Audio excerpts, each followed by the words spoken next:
Welcome to Vibrant Publishers podcast, where we bring you engaging interviews with distinguished experts across diverse fields.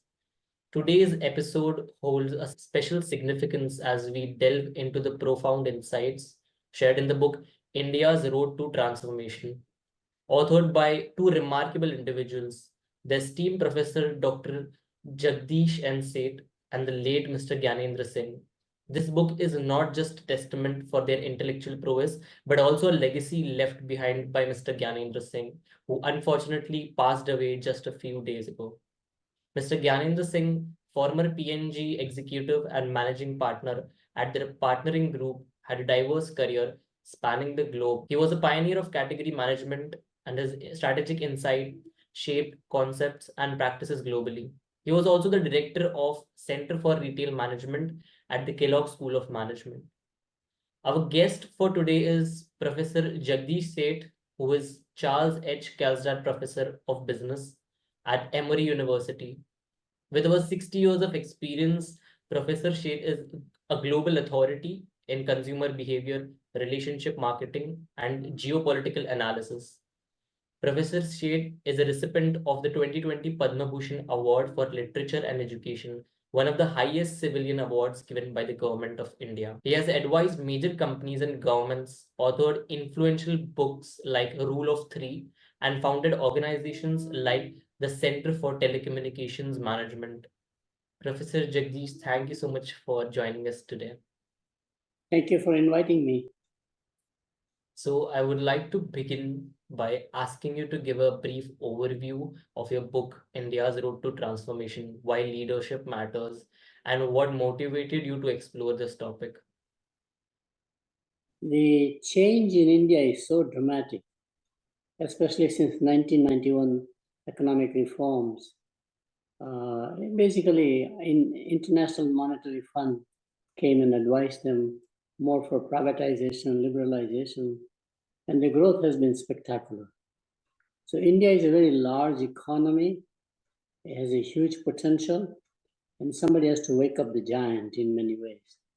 That was the motivation for Jagdish Singh and myself to write together a story about the rise of India and where it is likely to end up going since the independence, essentially 1947 or 1950 Republican Day, from where we begin the governance of the economy. Many prime ministers have come and gone, but three were distinguished in terms of their impact on changing the economy, changing the culture, changing the nation in general. And there, of course, Jawaharlal Nehru, the first prime minister, Mrs. Indira Gandhi in the 70s, and of course, right now, Prime Minister Narendra Modi. These three look like very transformative leaders in the journey of India from a colony to becoming a modern state and governed by democratic principles at the same time and going on an economic trajectory that looks very much similar to what China did at one time, but it is in different paths it's taking.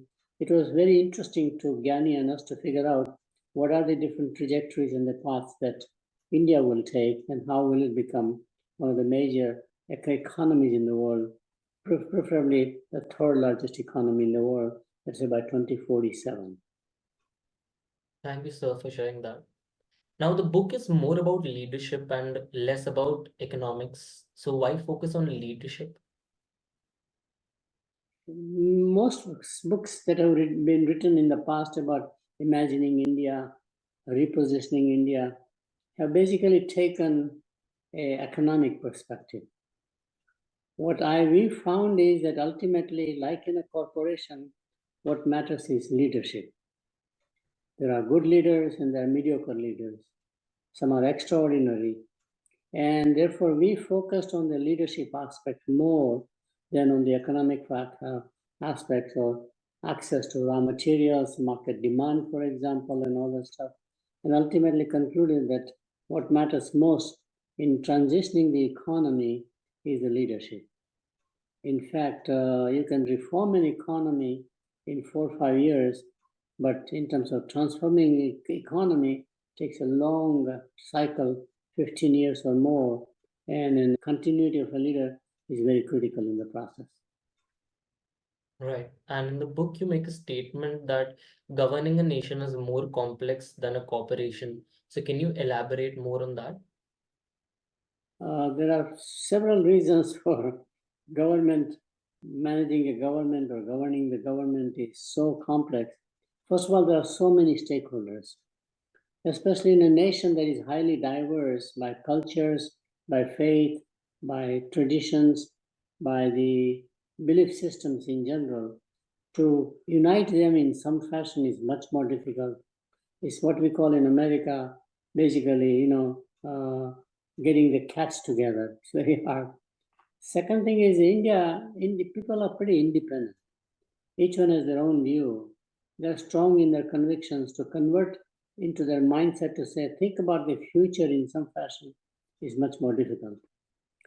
Political process is always unpredictable. We just don't know what the opposition, either an individual party or a group or a coalition, will come out with ideas of their own. It's a constant debate that goes on. And the most important problem with managing governments is that there is a huge bureaucracy. How do you manage the bureaucracy or reduce the bureaucracy in some fashion so you can become much more action oriented as opposed to just passing the laws, hoping things will work out kind of a notion? It's very complex. And any event can happen. And a nation, even if it is isolated, is connected through the world through diplomatic channels, for example.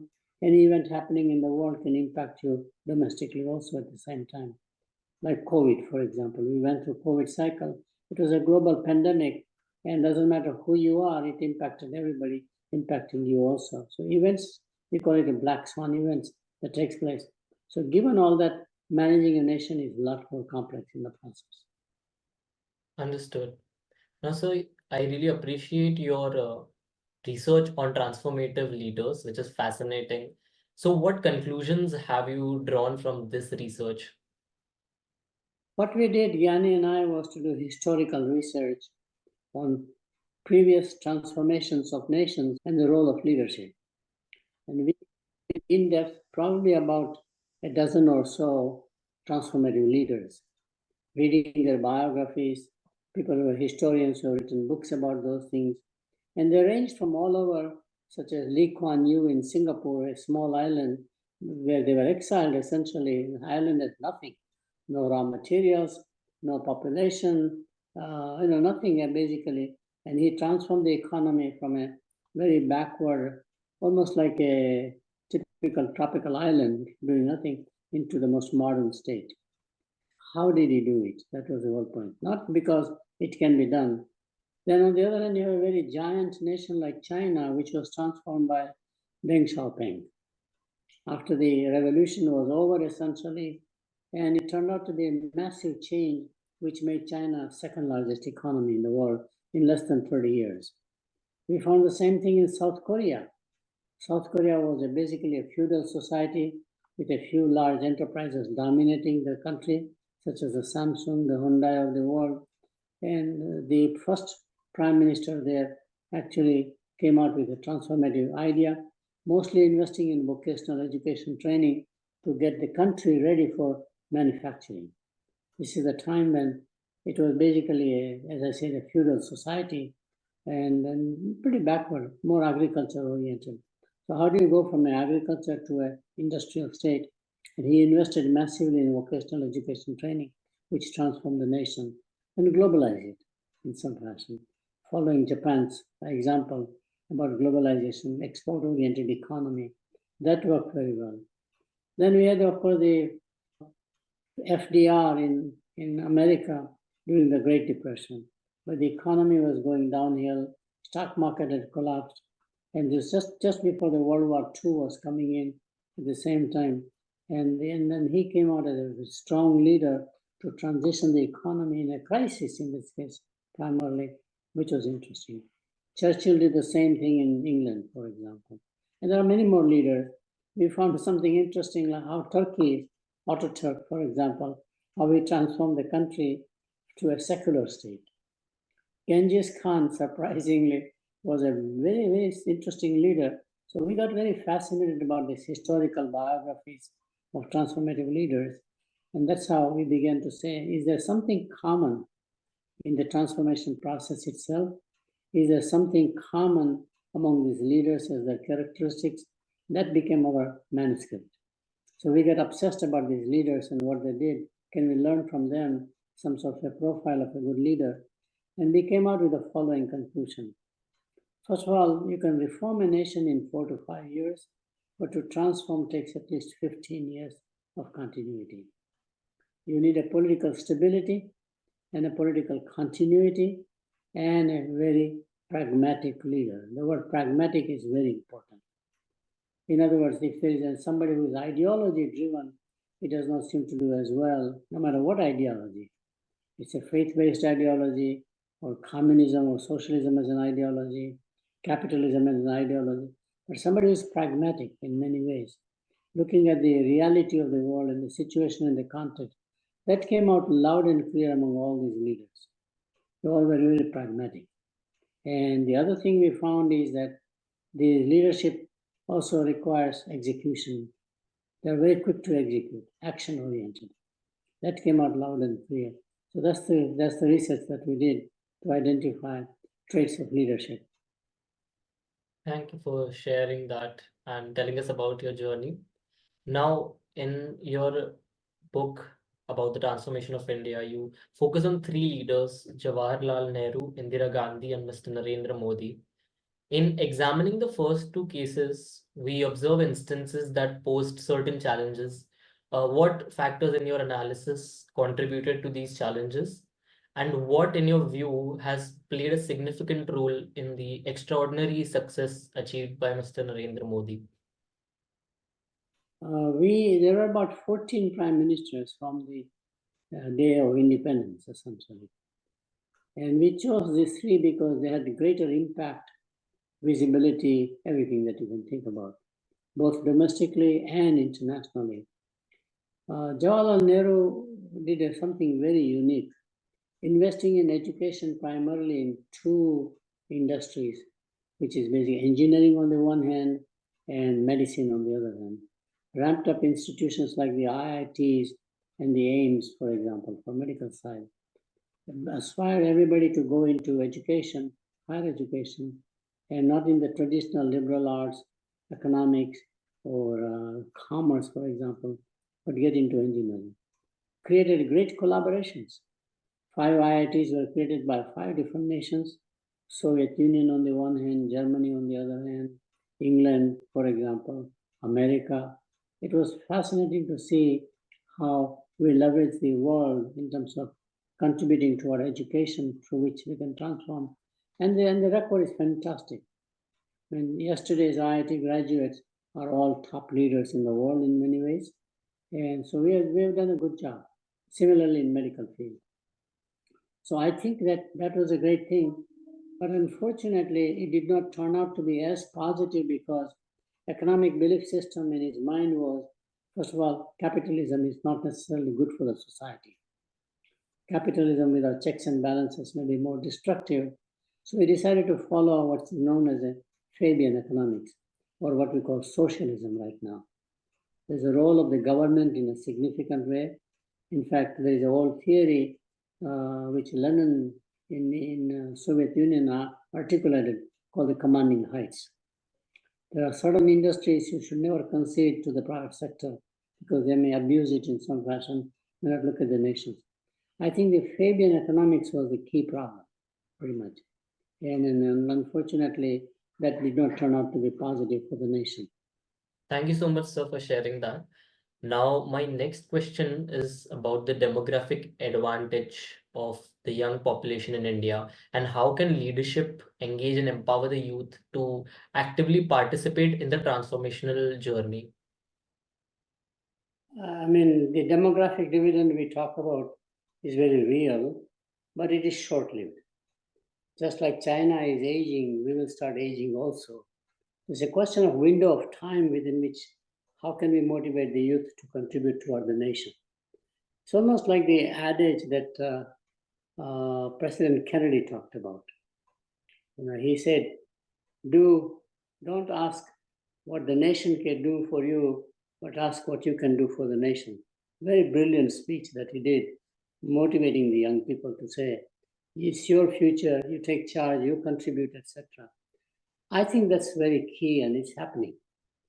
I remember India's image was country of roaming cows and snake charmers when I used to travel in the 60s. Today, people are appreciating India's talent. Not only that, but it has increased the self-image of Indians themselves. From a defeatist attitude, basically saying, I can do it. I'm in charge. I can do whatever I can contribute back to the society or to myself and my family. I think that positive self-image has been a major transformation under the current leadership of Prime Minister Modi.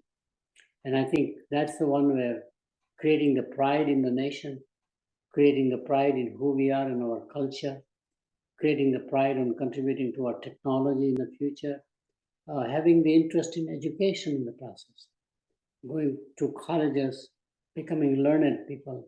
I think all of them can be easily managed properly if it is channeled by policy on the one hand, by motivation on the other hand, and a very strong partnership between three elements: the government, the industry, and civil societies. The NGOs, as we call them, they're very important. There are three pillars of a society: the government, the business, and NGOs. And how do you partner with each other to motivate the youth to contribute to the society in general? I think it's very doable. We do raise our young people in the family by saying that, look, learning is important. So we always praise gurus and teachers as above parents even. We also give them good values. In typical middle class families, values are that you must respect elderly people, respect our old culture. We already have all that. I think with too much of social media and westernization, we have to counterbalance that by making sure that our people are modern, but at the same time retain the old values which our culture and the wisdom has provided. Right, got it. Now, in the book, you've identified several characteristics of transformative leaders and rated several historical leaders. You then compare Mr. Modi and give him a very high score. Is there any one single attribute on which Mr. Modi stands out? One single most attribute would be execution. Okay. Getting things done rather than delaying, deliberating. And that seems to be the common thing among transformative leaders: sense of urgency, sense of purpose. Rather than wait till tomorrow, can I get it done today? Can I get it done now? I think that clearly comes about. The second most common trait is, as I mentioned before, pragmatism. They're all very pragmatic, practical people. Deng Xiaoping in China had a nice saying, I don't care the color of the cat, whether it's black or white, so long as it catches mice. We say that any means is a good means in some fashion within the boundaries of law and decency and culture and all that stuff. But it's very important that be pragmatic. That's the second thing. Third one is that great leaders are surprisingly both architects and builders. Architects are the ones who vision future, how the building will look like. They imagine quite a lot and come out with a drawing, but they don't do the building. You need a good builder also at the same time, which is the execution part. So vision on the one hand and execution on the other hand comes together. Transformative leaders are both good execution people and a good visionary. Got it. Now, as India emerges as the third largest economy in the world and as it gets globally integrated, what are the challenges it is likely to encounter? Most of the challenges will be external rather than internal. The world today is so much integrated through social media, e-commerce, no matter how you look at it, everything from physical to digital that we are going through. I think given that world events will impact India, and one has to understand what are those world events, whether it's right now war in Ukraine, for example, between Russia and Ukraine, or the Israel-Hamas conflict that's taking place right now. There may be something in Asia, you never know. There are so many hotbeds out there. There may be something in Latin America. You get into that politics, into the diplomacy, into the military even. So I think to me, that's clearly one major challenge. And external events that impact you domestically, whether it's oil prices or whether it's a banning of certain industrial raw materials, rare minerals, whatever turns out to be the case. So to me, that's clearly one factor. Second factor is that we are a country of very diverse backgrounds. It's basically a federation of countries or states, very much like European Union. So any one particular state may be lagging and the other state may be leading, both in terms of prosperity, modernization, economy, whatever turns out to be the case. So there may be unevenness within the nation, which creates conflict. So Northeast is a clear example, which has remained the same. How do we bring them up to contemporary life, for example? Can we invest more into the Northeast so that they are at least on a par in infrastructure, both physical infrastructure as well as communication, connectivity infrastructure? I think those internal unevenness between states, I think, is one that we have to really worry about, because it leads to politics in a negative way. It leads to having within the same country the haves and the have-nots in some fashion, not at the individual level, but more at the state level. I think that's the one that I think more as a problematic area or a challenge. Okay, and in this journey, what actions does India need to take? I think the main action is to continue the trajectory even more urgently. Time is running much faster nowadays. So given that, how can we do both social reforms and economic reforms sooner than later, whatever they are? So we migrate from the traditional ancient civilization to the more contemporary, but in the process not losing our values. That's a very key combination that one can do it. So to me, that's the key thing that governments have to do. As I mentioned earlier, the public-private partnership is very key. The capitalists, the business houses, the business groups have to be together in policy thinking with the government. Both of them have to understand that there is a group of citizens who are below poverty level. How do we eliminate poverty together? In other words, it's a business proposition, not just a social proposition or a government proposition. There are about 4 or 5 areas which we need to manage properly. Poverty elimination, financial inclusion is another one, for example. Digitization is very important for the nation. Everything should be digital, digital, digital.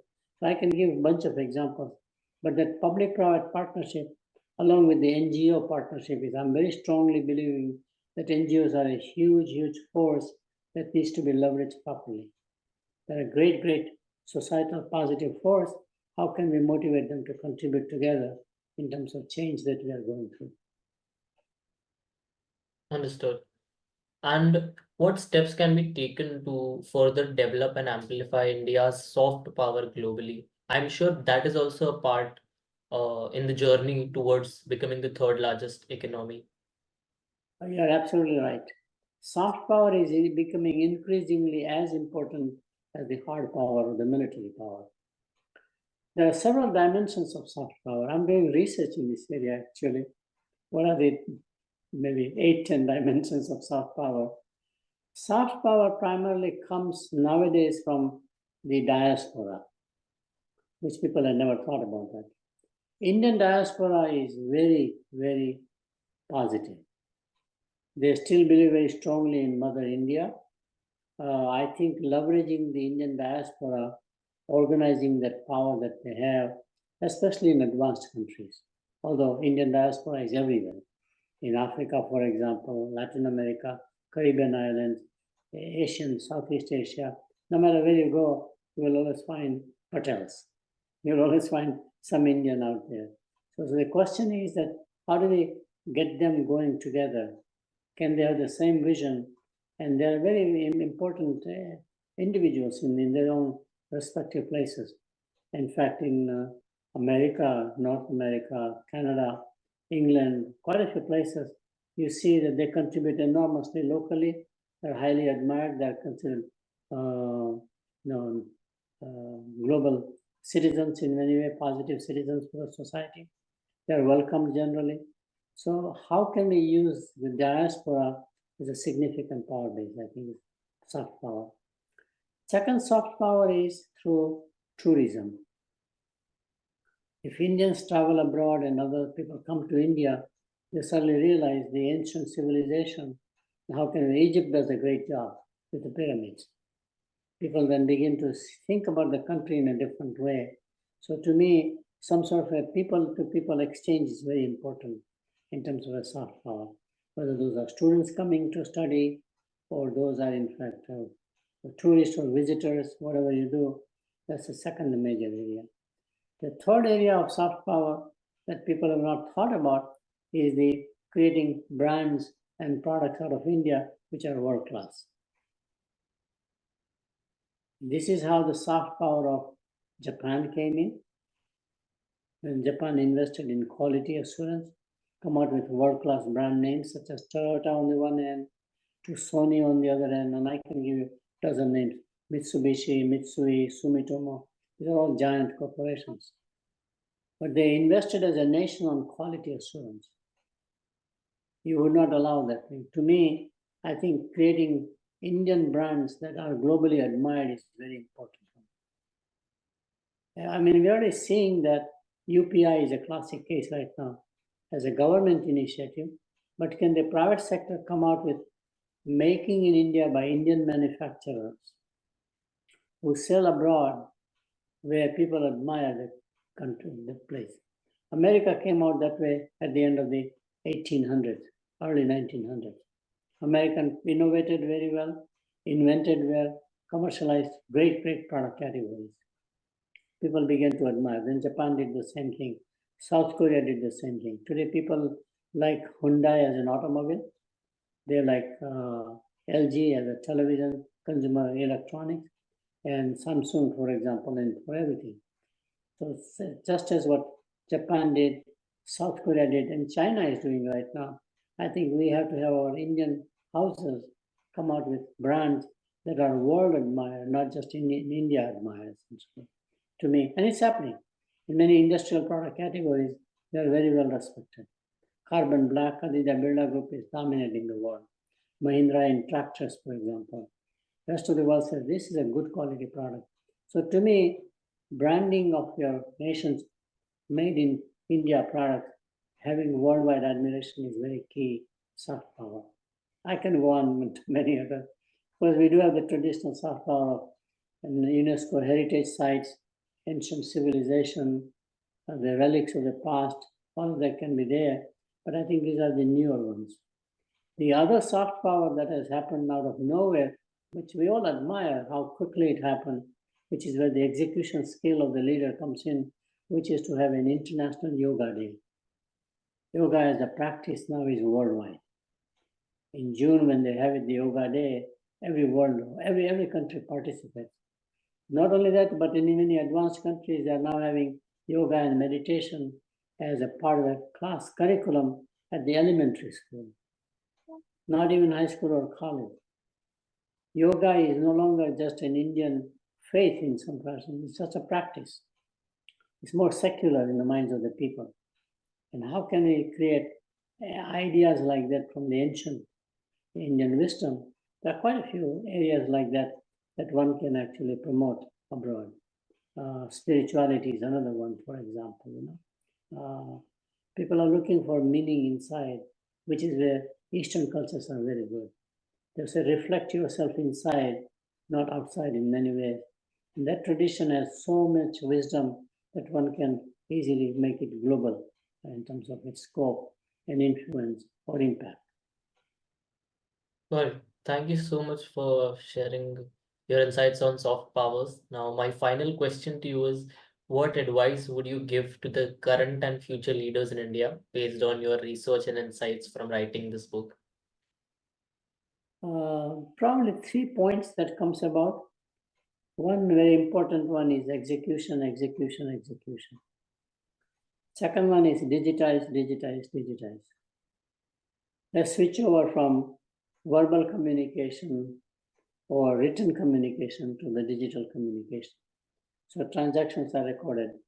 And the third one is global mindset, global mindset, global mindset. Even though we may be living in a domestic economy, the world is actually interdependent. World-class brands come to India, compete with us. So everybody, including ordinary citizens, have to think about a global mindset to say in global arena what is happening. There is something that I can take a stake in it. So it's going to impact my life or my children's life, etc. I think those are the three things: execution, digitization, global mindset. Well, Dr. Jagdish, we appreciate your presence here today and for sharing your valuable insights and our heartfelt appreciation to the late Mr. Gyanendra Singh, a visionary in business and category management. I would once again like to thank you, Dr. Jagdish. Thank you so much for inviting me. And again, it's such an unexpected thing that happened. Gyani was looking forward to participating, but unfortunately, destiny is not in his control. And I'm losing a very good friend, but also a former student of mine. It's just so tragic. And I still don't believe it, surprisingly. And it's one of those things where mind has to accept the reality. And I've still not come to that reality as yet. We agree with you, and Mr. Gyanendra will always be in all of our hearts. And we would like to also thank the audience for joining us today for this special episode. Thank you once again, Dr. Jagdish. Thank you.